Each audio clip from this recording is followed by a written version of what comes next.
우리 대표팀 이제 오늘 밤 10시 우루과이와 격돌하게 되는데 반드시 이겨야 하고요. 승리했으면 정말 좋겠습니다. 네, 벤투 감독은 안면 부상에서 회복하고 있는 손흥민 선수의 조별리그 첫 경기 출전 가능성을 언급했는데요. 과연 월드컵 16강을 향한 첫 관문에서 우리 태극전사들 승전보를 울릴 수 있을지 한번 이야기 나눠보겠습니다. 박찬하 축구 해설가와 함께합니다. 어서 오세요. 안녕하세요. 안녕하십니까. 자요, 사우디가 우승 후보 아르헨티나 꺾었죠. 일본이 전차군단 강팀 독일 꺾었죠. 아시아 열풍 불고 있는 거 맞죠? 어제 경기 보셨어요? 아시아에서 치러지는 월드컵입니다. 중동에서 처음 예. 개최되는 월드컵이고요. 첫 출발은 그렇게 좋지 않았습니다. 카타르가 졌고 그리고 이란도 잉글랜드에게 무려 6골을 허용했습니다. 그랬죠. 그래서 최근 추이를 봤을 때는 세계 축구에서 아시아 축구가 많이 멀어진 거 아니냐 이런 비판을 받으면서 이 월드컵이 출발을 했거든요. 그랬군요. 예. 하지만 3일째부터 얘기가 달라졌습니다. 사우디아라비아가 아르헨티나 상대로 역전승했고요. 그리고 일본도 독일에게 먼저 골을 허용했지만 두 골을 나중에 얻음으로 해서 두 경기의 공통점, 아시아가 역전승을 해냈다였습니다. 그렇군요. 네, 예. 그 이틀 전 사우디의 승리 그리고 어제 일본의 승리 보면서 우리 대표팀 선수들도 용기나 힘을 많이 얻었을 것 같아요. 아무래도 월드컵에 참가하는 선수들은 이제 호텔에서 대부분의 시간을 보내게 되는데 모든 것이 축구, 모든 것이 월드컵과 연관이 되어 있습니다. 예. 텔레비전을 틀면은 거기서도 축구 소식이 나오고요. 선수들이 타국의 경기 결과에 귀를 기울일 수밖에 없습니다. 특히나 우리와 밀접한 또 가까운 이웃인 일본의 경기 결과도 우리 선수들에게 많은 영향을 미치는 것이 일반적이거든요. 그렇군요. 하지만 우리 선수들에게는 충분한 동기부여가 될 수 있음과 동시에 네. 이런 결과들이 상대팀인 우루과이 선수들에게 다시 한번 우리가 경기에서 방심하면 안 되는구나 이런 동기부여로 연결될 그럴 수도 수도 있겠네요. 있어요. 예. 그래서 이 경기는 이 결과들이 우리 대표팀 또 우루과이 대표팀에게 과연 좋으냐 나쁘냐 이런 걸 논하기보다는 이변이 언제든지 나올 수 있으니 이 월드컵이라는 무대에서는 90분 동안 모든 걸 쏟아부어야 된다는 메시지가 전달됐다는 생각입니다. 그렇군요. 박찬하 해설가님 이제 모시기 전에 제가 그 경기 전망을 한번 그 보도를 싹 봐봤더니 1대0, 1대1 뭐 우리가 이길 가능성도 있다 이런 보도가 많던데요. 아무래도 희망적인 메시지도 있을 거고 예. 그리고 지금 우리가 대표팀과 우루과이 대표팀의 전력을 비교해 봤을 때 박빙의 승부다. 그리고 경기는 정말 해봐야 된다. 네, 이런 얘기들이 나오는 것도 있습니다. 해외 언론도 많은 해외 언론이 우루과이의 우세를 예상하고 있습니다만 일부 언론에서는 우리와 우루과이가 대등하게 싸울 것이다라고 예상하는 언론도 있거든요. 예. 물론 액면가 전력을 봤을 때는 우리보다 우루과이가 축구를 훨씬 잘하는 나라긴 합니다. 현재 월드컵에 참가하고 있는 선수들이 소속된 클럽, 그 소속된 클럽에서 뛰고 있는 활약상 등 모든 것들을 종합해 봤을 때 우루과이가 우리보다 전력이 강한 팀이고 네, 우루과이는 월드컵도 우리보다 많이 나갔고 물론 오래전 일이긴 합니다만 우승도 2번이나 했고요. 또 예. 토너먼트 진출이 아주 익숙한 팀입니다. 네, 그런 의미에서 우리가 싸우기에는 버거운 상대긴 합니다만 다시 한번 말씀드리면 경기는 해봐야 되는 거고 네. 그리고 우리 대표팀이 가지고 있는 전력 또 우리가 쓸 수 있는 모든 무기들을 봤을 때는 우리도 그리 약한 팀은 아닙니다. 그래서 잘 준비가 된 만큼 오늘 우루과이를 상대로 좋은 모습을 보일 거라 믿어 의심치 않습니다. 네, 네. 경기는 해봐야 안다. 그렇고요. 자, 우리 시간으로는 경기가 10시고 현지 시간으로는 오후 4시쯤 시작이 되는데 지금 준비 상황 어떤지 전해지는 게 있습니까?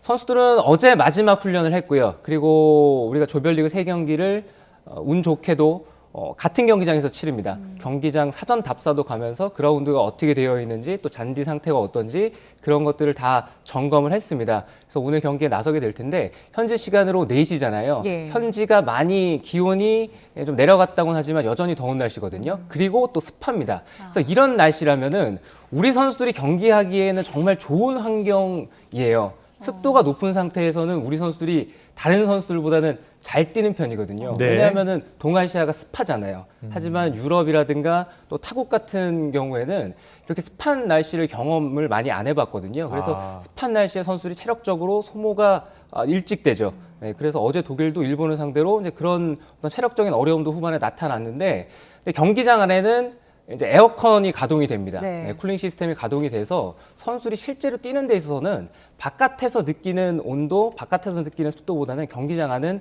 그것보다는 훨씬 더 쾌적한 상황이에요. 그래서 경기장 내에서 선수들이 뛰는 데는 습도의 영향은 거의 없다고 보시면 될 것 같습니다. 알겠습니다. 자, 오늘 경기 전망 또 16강 진출 가능성 하나하나 짚어보겠습니다.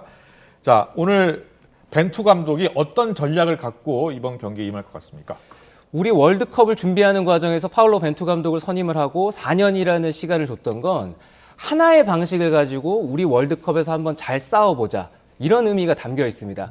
우리 지난 월드컵들을 살펴봤을 때는 우리가 어떤 축구를 하고 있는지, 우리가 어떤 축구를 하고 싶은지 경기마다 컨셉이 바뀌고 경기마다 전략 전술이 수정이 되는 모습들을 자주 봤잖아요. 예. 그런 거 하지 말자고 우리가 벤투 감독에게 충분한 시간을 줬거든요. 그런 의미에서 우리 대표팀은 지금까지 해오던 대로 경기를 할 겁니다. 물론 상대가 상대이니만큼 지난 경기들보다 우리가 수비를 많이 하는 시간이 있을 수는 있겠지만 뒤쪽에서부터 짧은 패스 형태로 패스를 차근차근히 만들어 갈 거고요. 상황에 따라서는 김민재 선수 또 김영권 선수를 활용하면서 전방으로 긴 패스를 보내기도 할 겁니다. 오늘 경기에 특별히 맞춤형 전략이 있다기보다는 예. 우리 선수들이 어떤 컨디션으로 경기에 나서느냐가 가장 중요합니다. 네. 네. 그리고 많은 분들이 궁금해하는 게 이제 손흥민 선수가 과연 선발 출전을 할 것인가 아니면 뭐 교체로 출전을 한다면 언제쯤 나올 것인가인데, 근데 이 부분에 대해서는 좀 전망을 해주실 수 있을까요? 저도 많이 궁금합니다. 네. 손흥민 선수가 언제 등장을 하게 될지 네. 온 국민의 관심사기도 하고 저 역시도 많이 궁금한데요. 지금 분위기로 봤을 때는 손흥민 선수의 출전 가능성은 99.9%다. 그리고 개인적인 의견을 덧붙이자면 손흥민 선수의 선발 출전 가능성은 매우 크다고 보고 있는 편입니다. 네.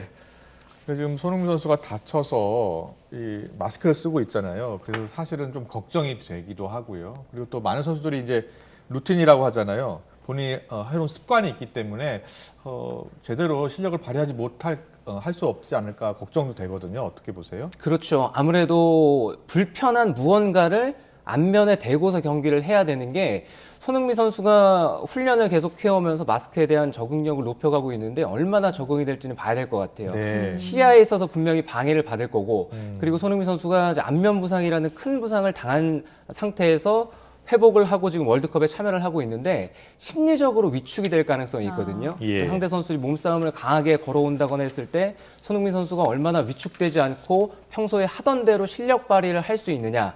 이것은 전적으로 손흥민 선수에게 맡겨야 될 일이고요. 네. 그리고 저희들은 그냥 손흥민 선수가 어떤 플레이를 하는지 응원의 목소리를 높이는 일밖에 없겠죠. 그 손흥민 선수가 마스크랑 관련된 인터뷰할 때 굉장히 가볍다, 생각보다 훨씬 괜찮다라고 얘기를 했었는데 마스크에 대한 관심도 그래서 높더라고요. 혹시 그 마스크 써본 적은 있으세요? 마스크는 써본 적이 없고요. 네. 이번 월드컵에서 이미 많은 선수들이 광대뼈 부상이라든가 또 코뼈 부상이라든가 이런 부상을 당하고 참가하고 있는 일부 선수들이 있어요. 그래서 네. 마스크를 쓰고 이미 몇 선수가 월드컵 경기를 뛰었습니다. 근데 선수들이 작은 변화 하나에 매우 민감하게 네. 심리적으로 영향을 받기도 하거든요. 네. 예를 들어서 반팔만 입는 운동선수가 있는가 하면 데이빗 베컴 같은 경우는 물론 모든 경기에서 다 그런 건 아닙니다만 긴팔 셔츠를 선호하는 편이에요. 그리고 또 정강이 보호대라고 하잖아요. 정강이 보호대를 꼭 차고 경기에 나서야 되는데 일반적으로 성인들이 사용하는 사이즈를 쓰는 것이 선수들에게 익숙한데 일부 선수는 그것도 불편하다고 해서 유아용, 유소년용 정강이 보호대를 차고 그렇습니까? 나가는 선수들도 있습니다. 알겠습니다. 우리 선수들 컨디션 좋았으면 좋겠는데 일단 오늘 황희찬 선수가 결장하는 거 맞습니까? 황희찬 선수가 이제 출전이 불가하다고 파울로 벤투 감독이 인터뷰를 통해서 얘기를 했죠. 예. 그래서 황희찬 선수가 리그 경기를 마지막에 소화하지 못하고 햄스트링 부상 때문에 대표팀에 합류가 됐는데 예. 계속 훈련을 하면서 몸 상태는 점검을 하고 있었습니다. 네. 그래서 내심 우리 대표팀에서 황희찬 선수가 또 차지하고 있는 비중이 있어서 대표팀 첫 경기에서 뛸 수 있지 않을까 이런 희망이 있었는데 부상 회복 정도가 생각보다는 더딘 것 같아요. 그래서 첫 경기는 이제 결장의 가능성이 있고 물론 파울로 벤투 감독의 큰 트릭일 수도 있습니다. 그래서 황희찬 선수가 뛸 수 없다고는 얘기는 했지만 첫 경기 나올 가능성도 그렇습니까? 우리는 염두에 알겠습니다. 둬야 된다. 하지만 두 번째, 세 번째 경기도 있으니까요. 네. 황희찬 선수도 회복해서 월드컵 잘 뛰었으면 합니다. 그리고 우루과이 대표팀 선수들 그 연습 경기 하는 거 보니까 우리나라 대표팀 선수 인형, 풍선 같은 걸 두고 연습을 하더라고요. 근데 그게 뭐 김민재 선수를 본다 만든 것이다 이런 얘기도 하던데 그만큼 김민재 선수가 우루과이 팀에게 좀 위협적이다 이런 의미로도 볼 수 있는 걸까요? 김민재 선수는 우루과이 대표팀에게 위협 대상일 겁니다. 자신들이 공격을 해서 골을 넣어야 이기는 경기잖아요. 네. 김민재 선수가 전 유럽을 통틀어서 이번 시즌에 이 정도로 잘하고 있는 수비수를 찾기 어려울 정도의 활약상을 나폴리에서 펼치고 있습니다. 이탈리아 그렇군요. 무대에서 예. 수비의 정평이 나 있는 이탈리아에서 지금 리그 선두팀 나폴리의 주전으로 활약을 하고 있는데 김민재 선수가 그 정도의 영향력이거든요. 네. 상대 선수에게는 경계를 해야 되고 그런 의미에서 아마 김민재 선수에 대한 분석도 많이 했을 예. 거고요. 예. 우루과이가 우리 팀에 대한 존중의 의미를 계속 담고 있습니다. 아. 절대 방심하지 않겠다. 그리고 우리 선수들 칭찬도 많이 하고요. 네. 또 아시아가 이제 독일과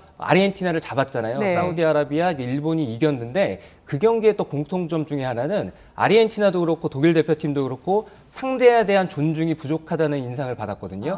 하지만 우루과이는 그러지 않습니다. 네, 월드컵 중요성, 월드컵 첫 경기의 중요성도 그들도 잘 알고 있는 상태이기 때문에 우리 대표팀을 경계를 하고 있습니다. 그렇군요. 오늘 경기에서 일낼 것 같은 선수 누구를 예상하십니까?